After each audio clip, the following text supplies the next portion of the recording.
Hello students, in this video I am going to discuss about core of an embedded system. The core of an embedded system falls into any one of the following categories: general purpose domain specific processors, they are microprocessor, microcontroller and digital signal processor. And the second one is application specific integrated circuit, and the third one is programmable logic devices. Okay. First we are going to see general purpose and domain specific processor.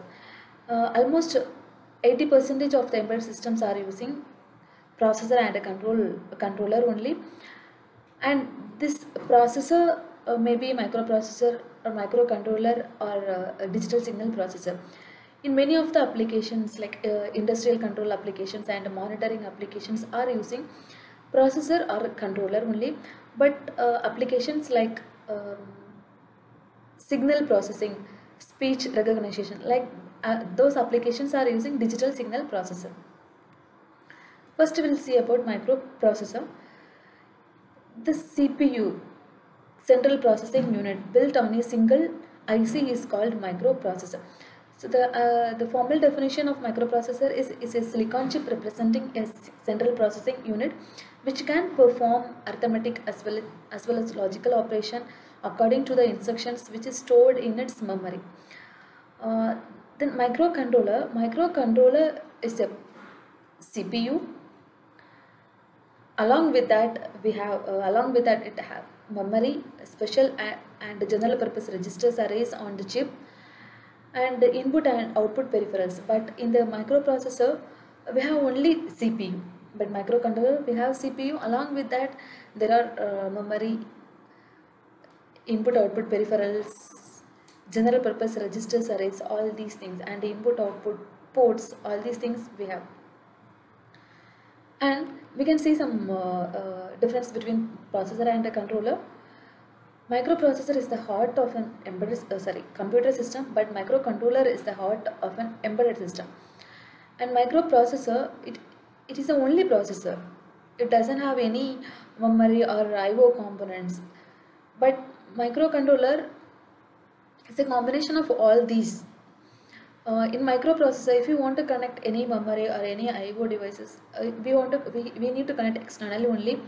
So the circuit becomes large and the cost also becomes more. But in the microcontroller, everything is inbuilt, everything is internally present inside the microcontroller. So it is a microcontroller is a independent unit, but microprocessor is a dependent unit. For everything it is depending on the external devices. But in microcontroller everything is inbuilt, so the system also will be small in size and the cost also will be less. Next, most of the microprocessor will not have any power saving features, but mostly microcontrollers are used in embedded systems, so obviously power saving modes will be available in the microcontroller. And in microprocessor there is no RAM, ROM, input output peripherals, timer units, anything. In microcontroller everything is inbuilt. Then digital signal processor. So digital signal processors are powerful special purpose 8 or 16 or 32-bit processor which is designed specially to meet the constraints of today's embedded audio, video and communication applications. And this audio video this digital signal processor are powerful 2 or 3 times more powerful when compared with normal general purpose microprocessor in the applications of signal processing. It's because of their architectural difference only, because digital signal processor, it implements the algorithm in the hardware side.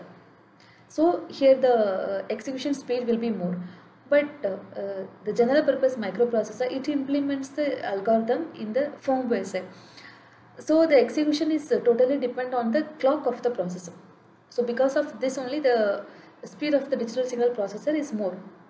And audio, video, signal processing, telecommunication and multimedia applications, all these areas are the application of digital signal processor. Other than this digital signal processor can also do some real-time calculations like sum of product and calculation, convolution, fast Fourier transform, discrete Fourier transform, or they can perform all these calculations also.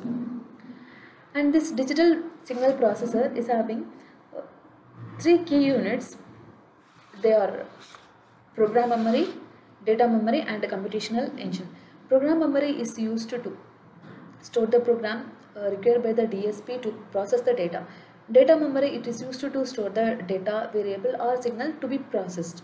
Then computational engine. The computational engine, it processes the data based on the program or code which is stored in the program memory. Then IO unit.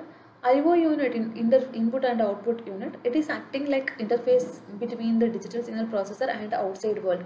So this unit is responsible for collecting the input from the outside world,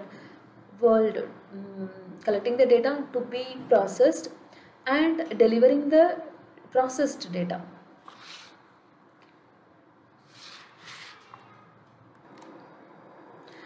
Next we are going to see a load store operation. See, there are some special instruction in the processor and controller, that is load store instructions, used to move the data or transfer the data between the register and the memory. Okay, we'll see one example. So there are four instructions: load R1, X, load R2, Y, add R3, R1, R2, store R3, Z. Here X and Y are taken as memory, X and Y and Z, 3 are memory. So load instruction is used to load the data from the memory to the register. So here you can see source is memory, destination is register. So it moves it loads the data from memory to R1 register. In the diagram you can see X. In the X location we have the data 0, 0. The date 0, 0 is loaded to register R1. In the second instruction we have load R2, Y. Y is the memory location. From that memory location Y, the data 7F is moved or loaded into R2 register. Then so now R1 register and R2 registers are having the data 0, 0 and 7F. Then in the third instruction, add R3, R1, R2. We are adding content of R1 and R2 and we are storing in the register R3. Okay, so 0, 0 plus 7F, answer will be 7F. The 7F is stored in the register R3. So next we are storing the result in the memory location Z. We are storing the memory location. So from the R3 register, data is stored in the memory location Z. This is the memory location Z. Next, big Indian and little Indian processor are controller. Suppose the word length is 2 byte, then data can be stored in memory in two different ways. They are little Indian and big Indian. Little Indian means the higher order of data byte will be stored in the higher memory location and the lower order of data byte will be stored in the lower memory location. This is little Indian. And the Intel 8086 processor is using the little Indian method. Then big Indian, in big Indian the lower order of data byte will be stored in the higher memory address and the higher order of data byte will be stored in the lower memory address. Motorola 68000 series processor are using this big Indian method. We'll see the example. This is the example for little Indian. So there are 4 bytes, byte 1, byte 3, there are 4 bytes from 0 to 3, byte 3, byte 2, byte 1, byte 0. For little Indian, as I said, lower byte will be stored in the lower memory address. Lower byte will be stored in the lower memory address. So these are the addresses given: 20000, 20001, 20002, 20003. So this is the lower address, this is the higher address. And from these 4 bytes, byte 0 is the lower byte, byte 3 is the higher byte. So byte 0 is stored in the lower memory location and byte 3 is stored in the higher memory location. This is little Indian. Then we'll see the big Indian. We have 4 bytes, byte 0 to byte 3, where byte 0 is lower byte, byte 3 higher byte, and 4 memory location, 240 lower address, 20003 higher address. In lower address we have higher byte, in higher address we have lower byte. Next one is application specific integrated circuit. This ASIC is a microchip designed to perform a specific or unique application, and it integrates several functions into a single chip so that it reduces the system development cost. And this ASIC, it consumes very less space in the entire device, so it is used to develop a smaller system with higher capabilities and functionalities. And fabrication of ASIC, it requires a non-refundable initial investment for the process technology and configuration. This investment is called non-recurring engineering charge, and this is the one-time investment. Third one is programmable logic device. See, the logic device provides many specific functions like a device to device interfacing, data processing, data communication, data display, timing control, timing management, all these things. These logic devices can be classified into two different categories: fixed logic devices and programmable logic devices.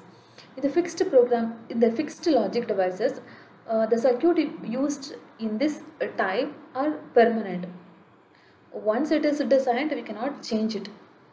But in the programmable logic devices, user can change the circuit, user can change the design. It can be reprogrammed because the PLDs are using rewritable memory technology, so the design can be changed and reprogrammed. There are two major types of programmable logic devices. They are field programmable gate arrays, FPGAs, and complex programmable logic devices, CPLDs. Okay. So these are about core of the embedded system. Thank you.